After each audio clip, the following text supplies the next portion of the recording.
नमस्कार दोस्तों, स्वागत है आपका क्रेजी क्रिप्टो मिंटू में। आज हम भी आपके साथ कुछ वो शेयर करना चाहते हैं जो आप टेलीग्राम पर लगे हुए हैं। टाइम पास हो रहा है। किसी सज्जन ने लिखा, सर वैसे टाइम पास नहीं हो रहा, मार्केट में बहुत ही बुरा हाल है, समझ में नहीं आ रहा कि ये हो क्या रहा है। तो आपके टेलीग्राम ग्रुप पे जो है टाइम अच्छा पास हो जाता है, लोग नॉलेज देते हैं तो कुछ सीखने को मिलता है। अच्छी बात है, ये बढ़िया चीज़ है कि कम से कम अब टेलीग्राम ग्रुप से जो स्कैमर्स थे या रेफरल कोड भेजने वाले थे उन सबको मैंने ब्लैकलिस्ट कर दिया। अब रह गए जेन्युइन लोग जो वाकई में कुछ सीखना चाहते हैं या किसी को कुछ बताना चाहते हैं। बहुत अच्छी बात है और मैं ऐसे ही लोगों को अपने टेलीग्राम ग्रुप पर चाहता हूं। अब उसमें सबसे ज़्यादा आज जो पूछने वाले लोग हैं, वैसे मैं इनकी कोई चर्चा करना नहीं चाहता था। और देखिए आज भी अगर इन दो टोकन्स पे वीडियो बना रहा हूं तो सिर्फ आपको वो कहते हैं कुछ बताने के लिए, समझाने के लिए, इन्वेस्टमेंट के पर्पज से मैं बिल्कुल भी ये वीडियो नहीं बना रहा हूं। ठीक है, तो पहला है XEN और दूसरा है फ्लोकी CEO। ठीक है, ये दो टोकन है जो आप टेलीग्राम पर भरमार मचा रखी है। सर इनके बारे में कुछ बताओ, क्या करना चाहिए, बताओ कुछ क्या करना चाहिए। तो मेरे भाई देखो, मैं अपना ही प्रोस्पेक्टस आपके सामने रख सकता हूं कि मैं इनमें क्या करूं। अगर मुझे पूछा जाए कि आप इन्वेस्ट करोगे कि नहीं करोगे, तो भाई बिल्कुल नहीं करूंगा, मुझे अगर पूछा जाए तो। अब बहुत से लोग वहां ये भी कह रहे हैं, सर मैंने 80,000 का प्रॉफिट ले लिया, सर मैंने 10,000 का प्रॉफिट ले लिया। एक भाई ये भी कह रहा है कि सर मैंने 5 लाख का प्रॉफिट ले लिया। और एक कह रहा है कि भाई मेरा तो 80,000 का लॉस भी है। तो अब ये समझ में नहीं आ रहा कि कौन आदमी इसमें सच बोल रहा है, किसने प्रॉफिट लिया, किसने नहीं लिया। वो हमारा मैटर नहीं है। हमारा मैटर है क्या ये दो टोकन ऐसे हैं जिनमें हम इन्वेस्ट करें या ना करें। देखिए डिटेल में जाने का कोई मतलब ही नहीं है कि इनके डिटेल में हमें क्या देखना है। मेन चीज है, पहले हम XEN ले लेते हैं।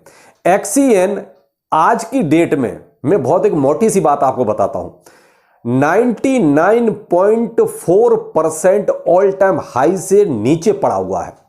आज की डेट में जब BTC आपका 28,000 प्लस चल रहा है, उस टाइम भी ये 99 से भी ज्यादा परसेंट नीचे पड़ा हुआ है। ऐसे आपकी नजर में कितने टोकन है जो थोड़े ठीक ठाक है और वो 99% आज की डेट में डाउन है आपकी नजर में? मुझे नहीं लगता कि जिन लोगों के हम, जिन टोकन्स की हम बात करते हैं उनमें कोई भी आज की डेट में 99% डाउन है।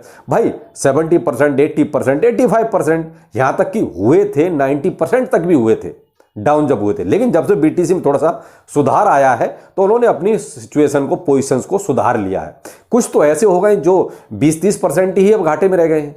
लेकिन ये XEN तो अभी भी 99.4% नीचे है अपने ऑल टाइम हाई से। ऑल टाइम हाई इसका जो था वो था लगभग 3.67 का, यानी कि $3 से, यानी लगभग $3.25 के आसपास का हुआ करता था ये। और ये लगभग 2022 में ये इसने अपना ऑल टाइम हाई बनाया है।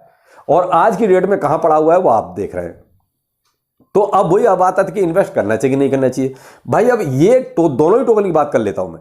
तो ये XEN और फ्लोकी CEO ये ऐसे मौका प्रस्त टोकन है जहां पर आपको भी अगर कोई फायदा लेना है तो इंस्टेंट डालो और इंस्टेंट ही निकालो। यहां ये कुछ नहीं कि ठीक है साहब हमने डाल दिया हमें करोड़पति बनाएगा, संभव नहीं है भाई साहब। वो कहता है लक बाई चांस वाली बात है कि आपने कहीं मान लो धूल में पैर मार दिया और वहां से कुछ निकल आया, वो वाली बात है। कहीं आपका नसीब बहुत अच्छा है, आपने कोई सही टाइम पर कोई इन्वेस्टमेंट कर दिया है और उसी टाइम आपकी किस्मत वो कहते हैं थोड़ा अच्छी चल गई और कहीं कोई प्रॉफिट मिल गया, तो उस सिचुएशन में आपको कोई प्रॉफिट मिल सकता है। बाकी ये कहो कि इनमें कुछ टोकन्स में कुछ है, तो भाई मेरे कुछ नहीं है टोकन्स में, केवल पंप डंप वाले दोनों टोकन है, मैं तो यही कहूंगा। बाकी आपकी इच्छा है, आप क्या करना चाहते हो, आप खुला छूटे आपको। आप रखना है रखो, नहीं रखना मत रखो, खरीदना खरीदो, नहीं खरीदना मत खरीदो। मैं अपना बता सकता हूं कि मैं इन दोनों में एक पैसा नहीं लगाऊंगा, मुझे कोई इंटरेस्ट नहीं है ऐसे टोकन्स में। अब यहां पर जैसे अपना फ्लोकी CEO है, अब वो फ्लोकी जो था वो एलोन मस्क ने क्या कहते हैं ट्वीट कर दिया, उसी के उस पर फ्लोकी CEO बना दिया। और ऐसा होता है अक्सर, कोई भी चीज़ अगर कोई उस टाइम पे हिट होती है उसी के नाम पे कोई ना कोई टोकन बन के आ जाता है। वही चीज़ इसको कॉपी की। इसको रिवार्ड क्या मिल गया पता है? फ्लोकी का रिवार्ड। कुछ लोग इसको गलती में फ्लोकी खरीदने के चक्कर में इसको खरीद लेते हैं और उसका इसको पूरा फायदा मिल जाता है। लेकिन मैं आपको यहां एक चीज और भी बता दूं, जिस दिन ये रगड़ेगा ना, अच्छी तरीके से रगड़ेगा, अच्छी तरीके से आपको जमीन पे लेके आएगा, ये भी मैं कन्फर्म करूं। अभी जब मैं वीडियो बना रहा हूं उस टाइम तक तो इसकी हालत ठीक है, 122% के आसपास मुझे CMC पर ये ऊपर नजर आया। लेकिन मैं ये भी बता रहा हूं कि जिस दिन ये गिरेगा उस दिन साफ करके जाएगा सबको, बिल्कुल इस लायक भी नहीं छोड़ेगा कि इसमें आपको कुछ बचेगा निकालने के लिए। ऐसे बहुत से टोकन आए चले गए, हाइप बनी अच्छी खासी और मामला साफ करके निकल गए। तो मेरा तो काम था आपको देखिए आगाह करना।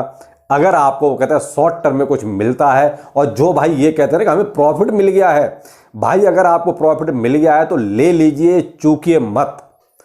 आप उसको लॉन्ग टाइम के लिए छोड़ के मत रखिए कि ये टोकन आपको करोड़पति बना ले, सपने दिखा रहे हैं तो बनाएंगे, किसी भी कीमत पे नहीं भाई। तो जिनको प्रॉफिट हो गया है भाई इमीडिएट निकालिए, मैं तो ये कहता हूं, मौका नहीं मिलेगा आगे दोबारा। आप कम से कम अपना प्रिंसिपल तो निकाल ही लो, मैं तो ये कहूंगा।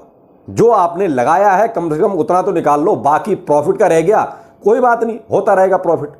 कम से कम जो आपने लगाया वो निकल आएगा। ये तो रहेगा कि अगर बाई चांस नीचे गिरा तो लॉस तो नहीं होगा। लगता है कि मैंने शायद अब इनकी दोनों की सिचुएशन क्लियर कर दी है कि मैं क्या सोचता हूं इनके बारे में। बाकी देखिए आप आज़ाद हैं, खुद भी कुछ भी जो आप करना चाहें कर सकते हैं। मैं आपका कोई फाइनेंशियल एडवाइज़र नहीं हूं कि आपको इन्हीं में पैसा लगाना है या नहीं लगाना है। मैं ये नहीं कह सकता कि स्कैम है या लेजिट है। मैं ये कह सकता हूं मैं इनमें चवन्नी नहीं लगाऊंगा। तो बाकी आप देख लीजिए जैसा आपको ठीक लगता है। अब और भी कुछ सवाल थे कि साहब बिटकॉइन आज क्यों गिर रहा है। कोई खास नहीं गिर रहा है, ये थोड़ा बहुत तो मामूली सा चलता रहता है। अभी बिटकॉइन जो है आपका लगभग 28,310 के आसपास ट्रेड कर रहा है। एक न्यूज़ जरूर निकल रही है जो आपने अभी देखा था सॉरी थोड़ा सा गला खराब है आजकल। तो जो अभी CFTC ने जो इनके ऊपर एक लॉसूट फाइल किया, यानी कि सीजे बाइनेंस पर, उसी में एक कड़ी और आगे जुड़ गई है। और वो ये हुआ है कि अमेरिका के 3 और लोगों ने इन पर और एक केस कर दिया है, वही सब लेके जो CFTC ने किया था। अब यहां पर क्या किया है, कुछ यूट्यूबरों के खिलाफ भी उन्होंने केस फाइल किया है। और वो वही किया है कि इन्होंने सीजे बाइनेंस के कहने पर कुछ टोकन्स को प्रमोट किया और उनमें जो है अमेरिका की जनता को लॉस हुआ। तो उसमें जो फेमस कुछ यूट्यूबर हैं वो है NBA Miami, Jimmy Butler, Graham Stephen और बिट बॉय। ये कुछ इनके खिलाफ फिर आज एक और FIR हो गई है, एक तरह से FIR क्या लॉसूट फाइल हो गया है। और वही $1 बिलियन का एक तरह से हर्जाना मांगा जा रहा है कि साहब इनकी वजह से नुकसान हुआ है कि इन्होंने प्रमोट किया, उन्होंने प्रमोट कराया और नुकसान हुआ अमेरिका की जनता का। तो अब कुल मिला के वही CFTC वाली ही कहानी अमेरिका में अभी भी चल रही है। और ये कब तक चलेगी ये तो देखिए वक्त बताएगा, लेकिन फिलहाल ऐसा कुछ थमता हुआ नजर नहीं आ रहा। इसी वजह से अमेरिका से देखिए बैंक में तो खैर उनका हाल बुरा है, लेकिन एक्सचेंज भी वहाँ से धीरे धीरे निकल रहे हैं। तो मे भी हो सकता है कि US बाइनेंस जो है मे भी कहीं अपना बोरिया बिस्तर वो भी समेट ले, हो सकता है, कुछ भी कह सकते हैं। तो इसकी वजह से आज आपको हल्का सा थोड़ा सा BTC में डाउनफॉल नजर आया। बाकी और तो मार्केट एकदम शून्य जिसे कहते हैं, शांत है, कुछ नहीं है, कोई उठापटक ज़्यादा है नहीं। मे भी नाइट में कुछ हो कह सकते हैं, या स्टॉक मार्केट ओपन होंगे तो मे भी थोड़ा बहुत उनमें अगर नेगेटिविटी आई तो आपको अपने क्रिप्टो करेंसी में भी नेगेटिविटी नज़र आएगी। बाकी रही बात इन दोनों टोकन्स की, तो वो आप अपने आप डिसाइड कीजिए क्या करना है क्या नहीं करना। मेरा इनमें कोई इंटरेस्ट नहीं है, तो आपको जैसा लगता है कर सकते हैं। बाकी चलिए फिर मिलते हैं, नमस्कार।